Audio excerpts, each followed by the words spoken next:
अलवर से इस वक्त की बड़ी खबर आपको बता दें, बीजेपी और हिंदू तंजीमों की आक्रोश रैली आज मुनक्किद की जा रही है। राजगढ़ में मंदिर, दुकान और मकान मुनहदिम किए जाने से लोग बरहम हैं। ये खबर आपको अलवर से बताई जा रही है, जहां पर बीजेपी और हिंदू तंजीमों ने आक्रोश रैली आज निकाली जाएगी। राजगढ़ में मंदिर, दुकान और मकान मुनहदिम किए जाने से लोग बरहम। अलवर से इस वक्त की बड़ी खबर आपको बता रहे हैं, बीजेपी और हिंदू तंजीमों की आक्रोश रैली है। राजगढ़ में मंदिर, दुकान और मकान मुनहदिम किए जाने से लोग बरहम हैं।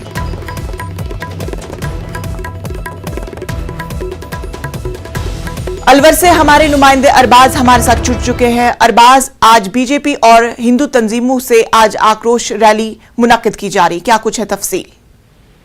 जी बिल्कुल, देखिए कि एक बड़ी रैली यहाँ पर निकाली गई है। जो अलवर के अंदर आप देखिए कि शहीद स्मारक से लेकर जो कलेक्ट्रेट है वहां तक बड़ा जमावड़ा हुआ है, जिसमें भारी तादाद में जो है साधु संत हैं वो शामिल हुए हैं, बीजेपी के जो अरकान हैं वो शामिल हुए हैं, साथ ही साथ जो लोग हैं मकामी उनको भी इसमें शामिल करने की कोशिश की गई है। बड़ा मैसेज देने की कोशिश की गई है, अपनी ताकत का मुजाहरा करने की कोशिश की गई है कि जो माहौल है फिरका वाराना लगातार बढ़ता जा रहा है। जो आप देखिए कि राजगढ़ वाला मामला पेश आया, उसके बाद में